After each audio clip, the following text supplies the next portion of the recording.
Welcome back to Inglés 4.0, the radio show. Let's go!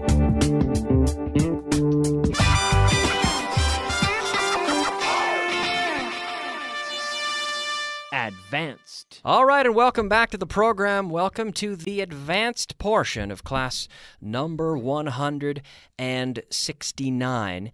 And as always, I'll begin today with a little review of yesterday's content back in class 168. But first, I'd like to introduce a very special guest today, none other than my brother, Harris. Harris, how are you? Not too bad. It's nice to be here on the show, Kyle. Well, great. It's great to have you because you've been used in many examples. I must say, you're kind of known here. Well, I hope they were good already. examples. Yeah. Well, a mix of examples, some good, some bad. No, but I have used you in many examples over the years, I must say, both on this program and on the Verb Circus. In fact, you came to an episode of the Verb Circus, so for all you fans of that program, you may recall the episode we talked about the verb to stick. It was a sticky episode, I can tell you that much. And we got into some sticky situations, didn't we? Yeah. Anyway, the verb to stick, and that appeared, that was about a year ago, and I think it's on the first CD of the Verb Circus. But anyhow, let's move on now and get started. So you can participate in these drills. Are you up for it? I'm up for it. So he's up for it. That means he's prepared. He's ready. He's ready to accept the challenge. So what we'll do, we'll start with a little discussion of the phrasal verb. Everybody likes phrasal verbs, right? We're looking at the phrasal verb to shut down. To shut down. Now, we saw this yesterday. To shut down, basically to close operations, right? Of something like a factory, for example, we can shut down a factory. So to close, so cerrar de forma definitiva, right? It's not, if you shut it down, chances are it's not going to open again. It's been shut down. Sorry, the factory's been shut down. Maybe it's going to open, but usually we say that it's not going to reopen because it's been shut down. They've shut down operations in that town. They're no longer doing that. And in fact, yesterday I mentioned the case of the paper mill in our hometown back in Liverpool, and they're a little bit worried about the mill shutting down. Do you think it might shut down, Harris? I certainly hope not. People have talked about it shutting down, but so far it has not shut down. It's still running. Yeah, that's right. Now, what do you know about plants shutting down? You work in, Harris works in oil and gas, and you have to shut down operations sometimes, right? Sometimes, but in that case, they can start up again. But yeah, sometimes you might have to just stop everything and just shut down. Yeah, and we can have temporary shutdowns. I mean, I shouldn't say it's exclusively permanent, but when you're talking about operations, we can talk about a shutdown, in which case we have the noun, a shutdown. We experienced a 2-week shutdown, and you shut down the operations. So do you do that with oil and gas facilities? Absolutely. Normally things will be shut down for maintenance. You might have to shut them down on purpose to work on them. Okay. Right, yeah, so to shut down. And there we go. So we saw that point yesterday. We saw the phrasal verb to shut down. And now we can move on and practice with some short answers. So here's how it's going to work. Just like we did yesterday with Layla, I'm going to ask Harris some questions, and I'd like you to give me a short answer, all right? So I just want 3 words. Now at home, a lot of you are thinking, Kyle, the full answer. You always insist on the full answer. That's right.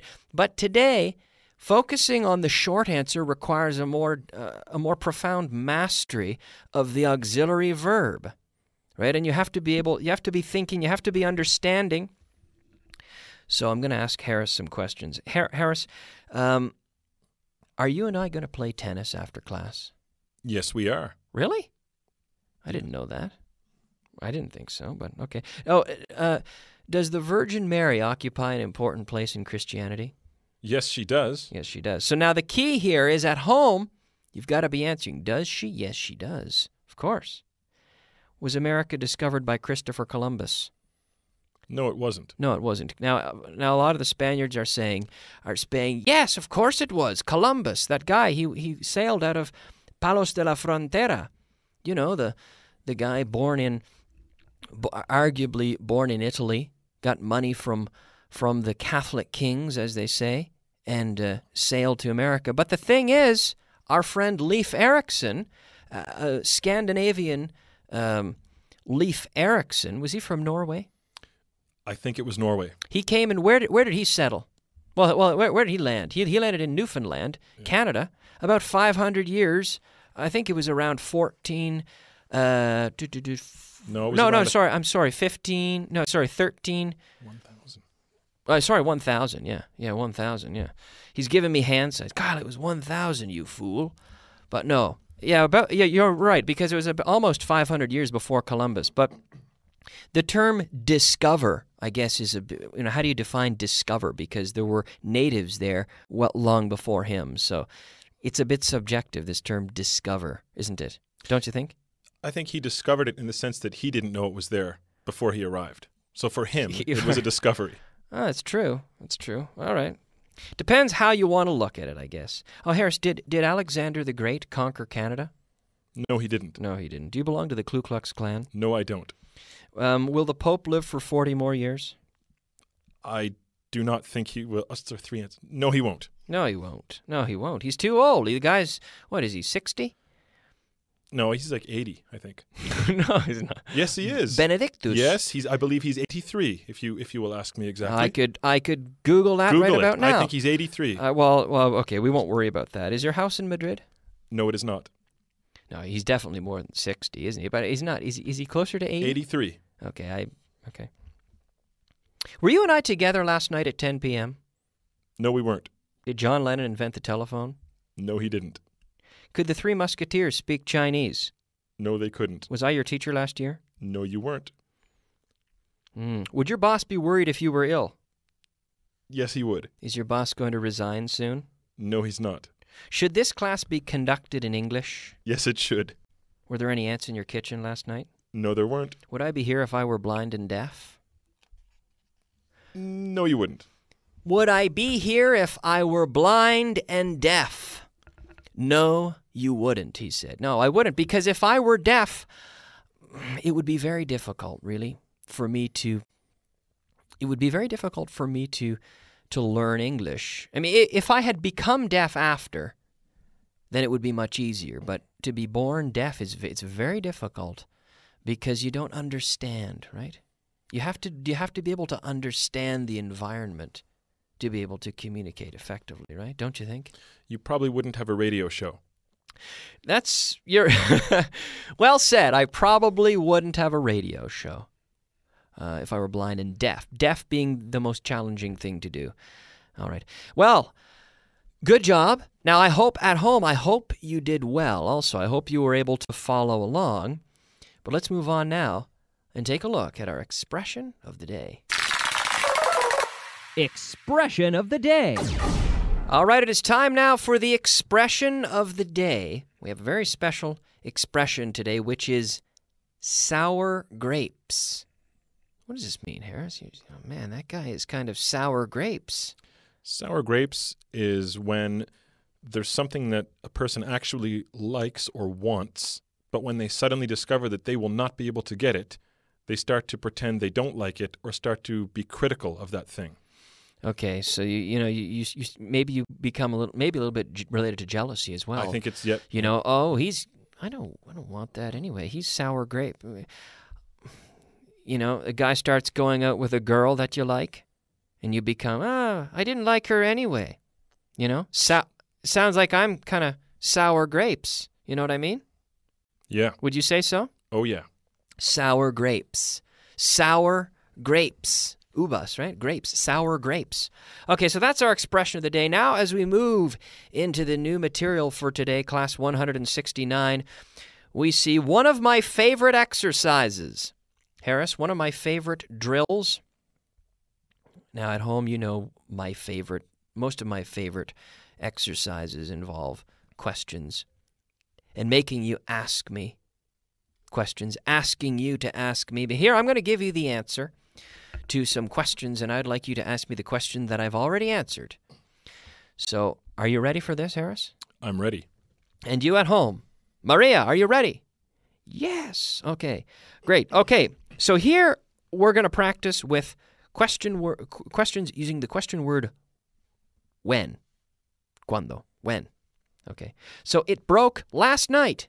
When did it break? When did it break? When did it break? Okay, good. I'm going to see her this Friday if everything goes as planned. When are you going to see her? Yeah. If everything goes as planned. Yeah, I mean, when are you going to see her? If everything goes as planned. Oh, this Friday. All right. They want us to be there on Thursday morning. when do they want us to be there? Very good. Now at home, did you get that? When do they want us to be there? Okay. They said we could start the process as soon as we want. When did they say we could start the process? When did they say we could start the process? Repeat. Say it again. When did they say we could start the process? When did they say we could start the process? Whenever we want. We can start it whenever we want. We can start it now. We can start it later. We can start it whenever we want. It's up. In other words, it's up to us. Our decision. Yeah, it's our decision. It's up to us. Yes. I think I can be ready in July. When do you think you can be ready? Good. When? When do you think you can be ready? When do you think you can be ready? Say that again. When do you think you can be ready? When do you think you? When? Right.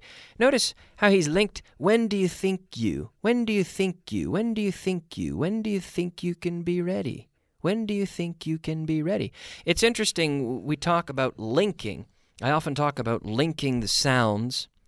And we have accents, different accents. But, you know, all native speakers have similar habits when it comes to linking one word onto the next word, that particularly the next word beginning with a vowel. Think you. When do you think you? When do you think you can be ready, we say. All right, and the last one. And let's leave a little pause for our radio listeners here. The new edition of the magazine came out last week. So the question would be? When did the new edition of the magazine come out? Yeah. Oh, last week. Right. It came out last week. It came out. Ask me that question again. When did the new edition of the magazine come out? What do you want to know? Well, I'd like to know when the new edition of the magazine came out, because I want to get it. I want to buy it. Yeah, he wants to know when the new edition of the magazine came out. Oh, it came out last week. Yeah. All right. Good job with those questions. Very important to develop good habits when it comes to forming the interrogative. Let's move on and take a look at our vocabulary of the day. Vocabulary of the day. All right, it's time now for our vocabulary of the day.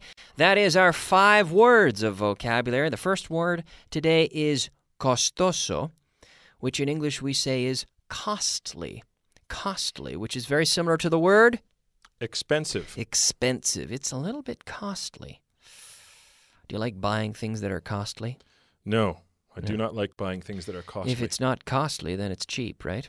Or inexpensive. Inexpensive. It's expensive or it's inexpensive. It's costly or it's cheap. Yeah. But cheap often implies quality as well. Oh, I shouldn't have bought that cheap one. I should have paid a little bit more. Very often, there's sort of a negative connotation with the word cheap. You know, we're saying barato, inexpensive, cheap, but it's nice to say, oh, it was inexpensive. We're looking for an inexpensive alternative in a formal setting rather than saying we're looking for something cheap. I think if you want to be really polite, maybe you could say reasonable. That's kind of reasonable or reasonably priced. Yeah, that's a polite way of saying inexpensive. Exactly. Now here we have our second word is cliente, which is customer. If you look in your student guide, you see customer, and I know there are about 25,000 people right now saying client. Client. Can't we say client? And yes, you can. Client and customer. So remember, the difference is a customer buys a product, And a client is someone who buys a service, right? So for your internet service, you're a client. If you go into a store, you walk into a convenience store, well, you're a customer. You're buying a bottle of water, and you're a customer. Yeah, we say the customer's always right.